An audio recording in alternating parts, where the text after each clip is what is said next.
Hey everybody, my name is Deja and welcome back to my channel. Today I am doing a walkthrough slash tour of my 2023 reading spreadsheet. So I made this video last year and y'all absolutely loved it. It's one of my most viewed videos on my channel, I'm assuming because y'all are also looking for a reading spreadsheet to use. And I've been using a reading spreadsheet to track my reading for the past 4 or 5 years, and I've just been using my own that I've created, combining other people's and like looking for inspiration. So I'll link some other templates down below for y'all in case y'all want to see what else is out there, and also to give credit where credit is due because I definitely take a lot of inspiration from other people, but there's only so many ways to do a reading spreadsheet. Each year I normally do a big overhaul, but this year I didn't really actually. I just added a couple new elements and some new pages as well, and I will show y'all how to edit everything towards the end of the video after I do the walkthrough, because this reading spreadsheet is a little bit complicated and complex, so I want to be able to show y'all how to edit it for y'all's needs. And before we get into today's video, I want to thank today's sponsor, and that is Ana Luisa. Ana Luisa is a sustainable jewelry company that creates carbon neutral jewelry at an affordable price that's super high quality. I've been working with them for probably about 2 years now. I've worked with them 2 or 3 times. In the past I received some of their necklaces. These are 2 of the ones that I currently have with me, but I do have more of their necklaces at my parents' house as well, and I've also received some of their earrings, and I've actually given a pair of earrings away as a present to my mom for Mother's Day last year, and she absolutely loved them. Ana Luisa jewelry is such a good gift. I think it's just so elegant, and there's going to be something on the website for everybody. So this time around they sent me 3 pieces of jewelry to show y'all. So I have this necklace that I'm currently wearing, which I love. This is the Ina necklace, and it is a herringbone necklace. I love it so much because I'm trying to be in like my little like elegant bougie baddie era, walking around campus with like my expensive shoes, my Telfar bag, and my, Ana Luisa elegant jewelry. So I love this necklace because I think it's just super elegant, and I love their necklaces for layering. I got into layering basically when I started to work with Ana Luisa because I liked the idea before, but I never even had enough necklaces to layer, and I think this one is also a great layering piece because it is just so simple and it sits very tight to the neck. And then I'm also currently wearing these earrings called the Ren earrings, and I love these as well. They're 2 like interlocked chains, and I like these because they have little extra going on because there's like 2 interlocked pieces, but it's still very simple and elegant, and is giving bougie, bad, and thick, okay, like as Lotto said, and I love it. And the last pair of earrings that they sent me I'm not currently wearing because I only have single holes, but these are called the Celeste earrings, and you actually may recognize these if you've been with me for a while. I wore these every single day for about 1.5 years up until probably like August of this year, August or September, because I actually lost one. I lost the moon, which was my favorite one because it has a moon and a star, and I love that it has both, but the moon's definitely my favorite. And I lost one, so I was really hoping that they would send me these ones again because I literally wore these every single day for over a year. And right now they are having a holiday slash winter sale until the 20th, which is buy one get one 50% off, and then from December 23rd to January 3rd they are having their end of year campaign. They're having some really great deals right now, so make sure to click the link in my description box down below so you can get some high quality jewelry for you or a loved one. And thank you again so much, Ana Luisa, for sponsoring today's video. So now we're going to go through the walkthrough slash tour portion of this video. The first thing that I really want to emphasize, because I still get comments on my video from last year to this day, I get emails of people trying to request edit access to the Google spreadsheet, and you can't do that, okay? The spreadsheet, if I give you editing access, you will edit the main template that everybody has access to, and thus they will have all yearbook information, and it would be probably like 20,000 people trying to input information. So what you have to do is you have to go to this file button at the top, click that, go down to make a copy, change the name, whatever, and then click make a copy in green, and it'll create you a fresh new copy that you can write on, that you have access to edit and change however you would like. But the main template has to stay the main template, or else nobody else will have the main template, you know what I'm saying?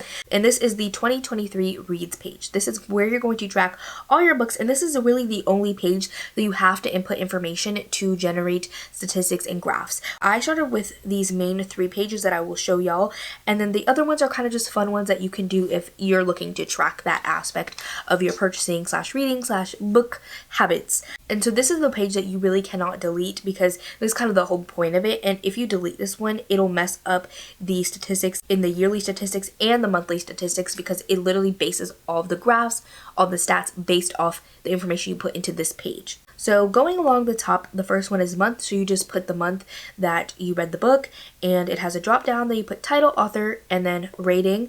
And in this drop down I have half stars as well, and I will show y'all how to get rid of those half stars or even add quarter stars, whatever you want. And those are frozen, so they will stay even when you start sliding across.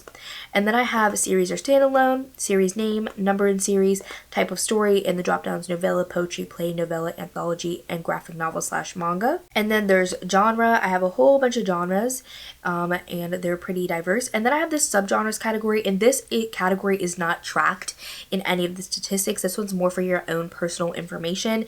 So for example, there's gothic. So if you read a gothic fantasy, you could put that, or a gothic horror, you could put that. And so the main genre is the only one that is tracked, but this one can help add some information. And then I have audience, so adult, young adult, new adult, middle grade, or other. Then author status, so this is something I added, so it says debut, new to you, repeat. Then number of pages. Then I have format read, so audiobook, ebook, physical. Then date started, date finished, and then this one automatically calculates to tell you how many days it took for you to read it. And I'm actually going to turn this gray because everything in this spreadsheet that you are not supposed to edit because they have a formula and you will mess up the statistics and the graphs.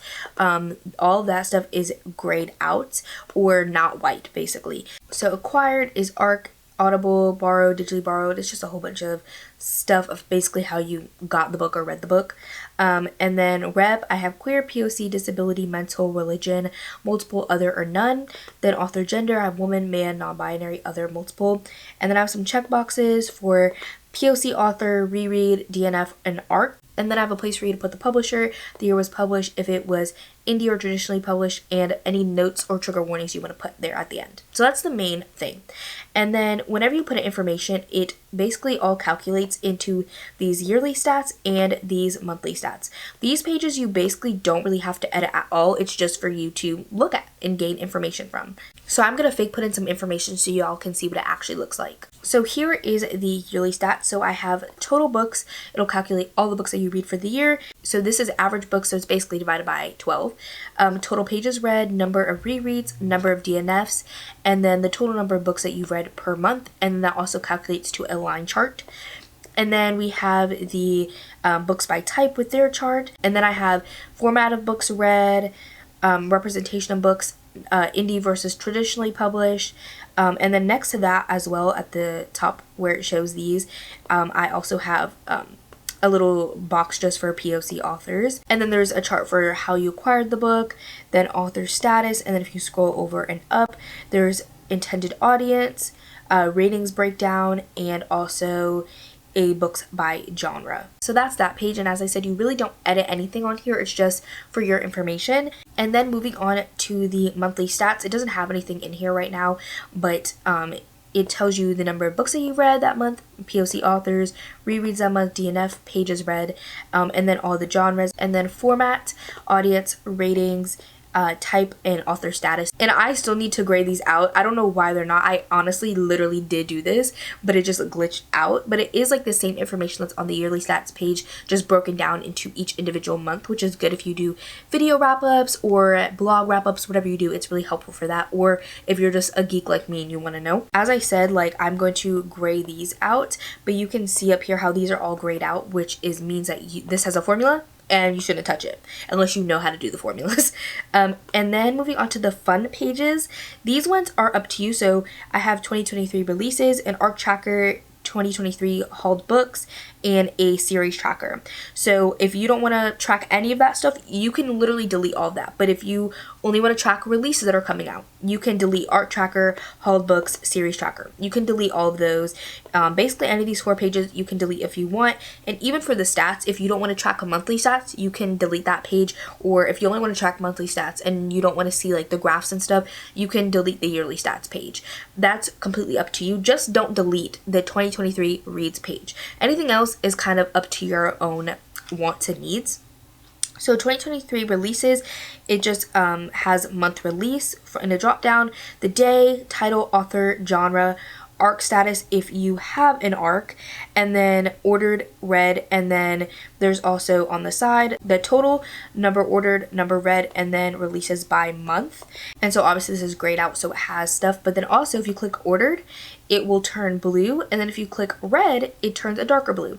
So you can quickly see at a glance which ones you've pre-ordered, which ones you haven't, and if you've actually read the ones that have come out so far.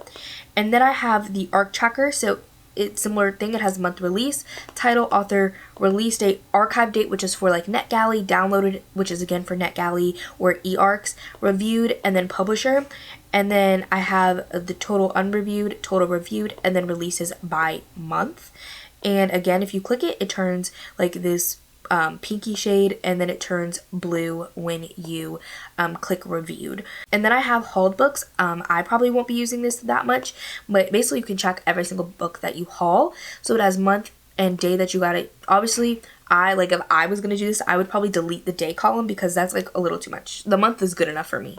Then title, author, genre, location. So I just have like Amazon, Audible, Barnes & Nobles, the author, NetGalley, Kindle Unlimited. So this can really be used for physical books, ebooks, whatever, because I know people count books in a different way. Like I don't count my e-library as really anything. I only really track like my physical books because that's like what matters to me the most. But I wanted to put on more digital options for people who want to track those things. And then I have format. So I even included like eARC, graphic novels, ALCs, whatever. And then acquired, I have free, gift, giveaway, review copy, purchase. And then new or used, and then there's cost, and then list prices, and then this savings column automatically calculates, so I need to gray this out as well. I was trying to gray out them out right before this video. So that's going to be grayed out because it's a formula where it basically subtracts the cost from the list price, and it automatically calculates. And then status is like read, reread, whatever, and you could just do that. And so on the side here, it just has total hauled. Right here, ARCs. So these ones automatically calculate. And then the haul monthly summary. So it hauls them by month. So the number you got, number that you read. And this number unhauled is white on purpose because this one you'd have to fill in yourself. Because I don't know how you're unhauling books. You can literally copy this sheet, which is basically if you go down here and you right click and you click duplicate, you can basically duplicate this and do it for unhauling if you want to do it that way. But I feel like tracking that unhauling books is like a little too much for me, so I didn't do that. And right clicking the sheets is also how you delete a sheet. So you would just delete, boom, that sheet is gone. I'm gonna actually reverse it obviously, but there we go. And then the last one is 2023 series tracker. So series title, author, genre, number of books in series, the last one that you read in the series, if you started it, completed it, and then on the side here is number of series, series finished, series DNF'd. So this one, when you click started, it doesn't change a different color because I really only did that to calculate the number of series. And then completed and DNF'd will just change on the side right there. So for editing this, if you want to edit, let's just say the ratings, for example. So you would highlight the whole column and then you go to data, data validation, and then in here is the list. So you don't want to do any spaces. You do like 1, 2, 3, so if you did not want all the stars, then you could just delete whatever you want.